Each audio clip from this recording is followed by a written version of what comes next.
guys. So today we are going to see the factorial of a number. Okay, how a user is going to input the number and user is going to get the factorial of that number.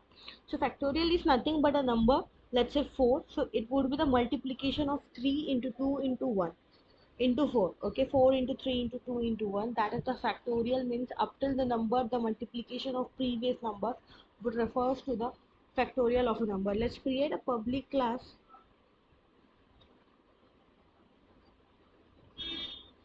Let's create a public class main, inside which we are having a public static void main method.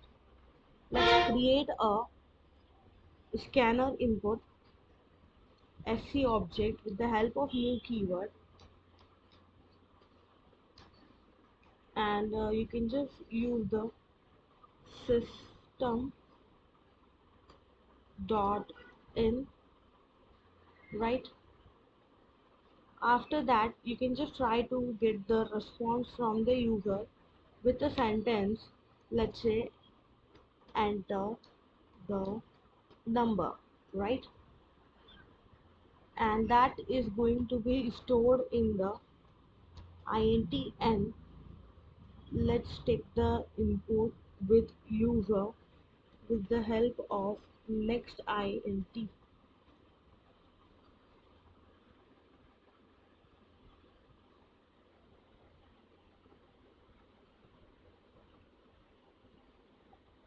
Okay, so you can just use out one more variable, let's say fact, which is having initially the value as 1. We are going to use the for loop here.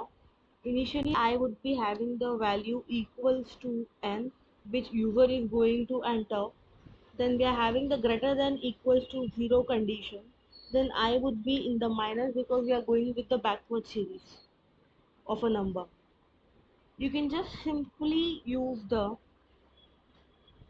your fact multiplication with I, because it will move towards the backward direction, right?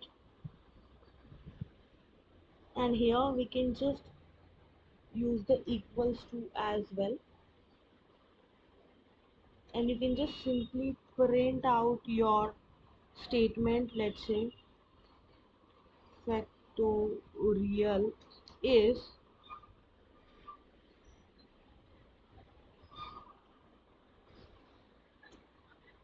then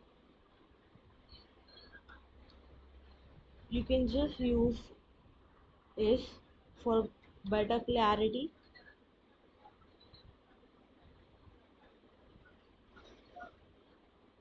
and let's use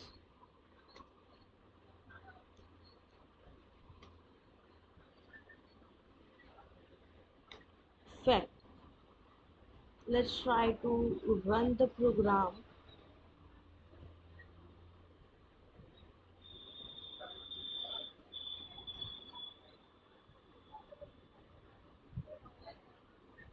and let's just check the error first of all. So we did again a silly thing. So we have the wrong spelling of int, and instead of input we can use out the object for getting the input. So let's just try to enter a number, let's say 6, which gave me 720. So you guys just can check out on calculator whether we are getting it right or not. So I hope factorial of a program number, I mean program, is clear for getting a factorial. You just need to get the scanner class if you want, or else you can just sign I mean manually as well here. So you just need to use the for loop concept. Whatever the number you have initially assigned at 1, just use the loop and just multiply with only the fact which is initially as 1, and you can just print out that simply. So yeah, thank you so much for your time.